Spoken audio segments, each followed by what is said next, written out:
Medio 2012 silam, World Dragonflies Association WDA atau Komunitas Pencinta Capung Internasional yang berpusat di Inggris merilis capung di Indonesia terancam punah. Ironisnya, Indonesia adalah surga bagi peneliti capung dunia. Sejumlah peneliti asal Belanda, Norwegia, Inggris, dan Australia meneliti bahkan menerbitkan sejumlah buku tentang identifikasi capung di Indonesia.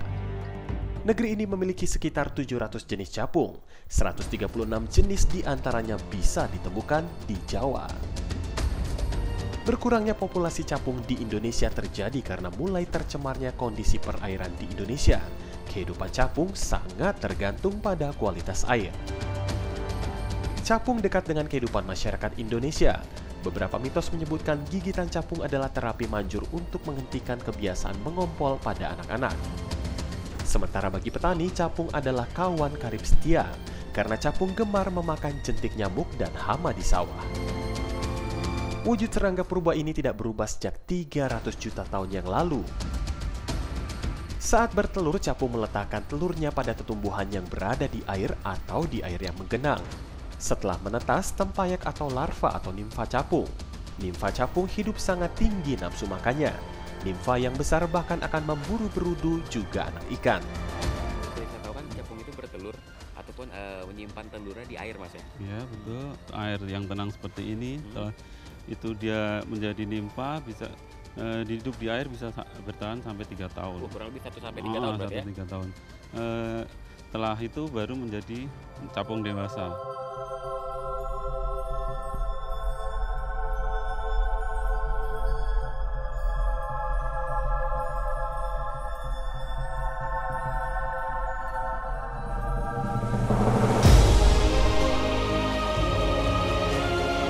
Setelah mengalami beberapa kali pergantian kulit, nimfa akan beranjak menjadi capung dewasa. Setelah menjadi capung sepenuhnya, dia mencari lingkungan yang basah dan mulai mencari pasangan. Siklus hidup capung menarik perhatian beberapa orang untuk diabadikan, seperti yang dilakukan oleh komunitas pencinta capung ini. Mereka rela belusukan di perairan untuk menangkap momen-momen menarik kehidupan capung. Ya, momen-momen seperti inilah yang sangat jarang dan sangat susah sekali dapat bagi para pecinta capung atau komunitas biota sekitar kita. Nah, ini ada capung pancing Jawa yang lagi kawin nih. Nah, ini nih gambarnya.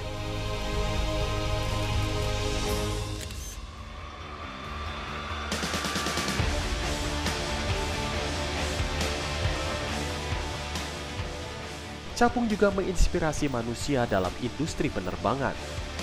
Capung mampu terbang bermanuver tanpa mempengaruhi keseimbangan. Hal ini disebabkan karena di depan mata capung terdapat garis horizontal maya pada posisi tetap. Tak menjadi masalah pada sudut berapapun ia terbang. Capung selalu memposisikan kepalanya sejajar dengan garis horizontal ini. Manusia kemudian mengembangkan giroskop, yaitu sebuah alat yang menjadi acuan pilot untuk mengetahui garis horizon sesungguhnya. Dengan demikian, pilot dapat menentukan posisi pesawat dengan cepat setelah bermanuver. Capung mampu terbang mundur atau melayang di udara, bahkan berputar 360 derajat dengan cepat dengan 2 pasang sayap yang ditempatkan secara diagonal pada tubuhnya, yang memungkinkannya melakukan manuver sangat cepat.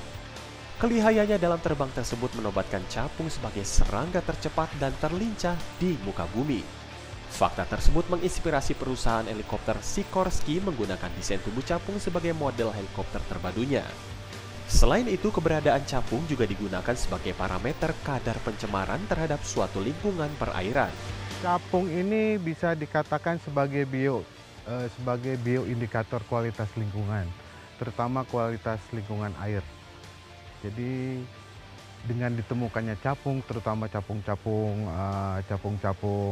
jarum, itu menunjukkan bahwa kualitas air yang ada di tempat ditemukan capung tersebut itu masih baik.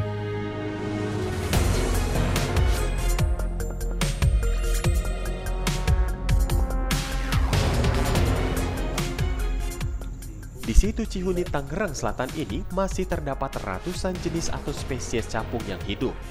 Bentuknya yang mungil, gesit, dan indah dipandang inilah yang terkadang membuat capung atau dragonfly dijadikan objek foto dan sumber penelitian oleh berbagai komunitas pencintanya. Aktivitas yang dilakukan komunitas yang tersebar di beberapa kota di Indonesia ini adalah mencari atau mengidentifikasi berbagai jenis atau spesies yang mereka temui. Dari hasil observasi, sebanyak 34 jenis capung dari 700 jenis capung yang tersebar di Indonesia hidup di Cihuni. Sebut saja capung jarum, capung pantala, dan capung pancing Jawa adalah beberapa jenis capung yang bisa ditemui di sini dari matahari terbit hingga terbenam. Di komunitas kami ini itu pada dasarnya adalah ingin bahwa foto itu bisa membentuk konservasi. Dari foto ini diharapkan orang tertarik melihat foto-foto yang bagus, secara ilmiahnya untuk mengidentifikasi setiap jenisnya juga dapat.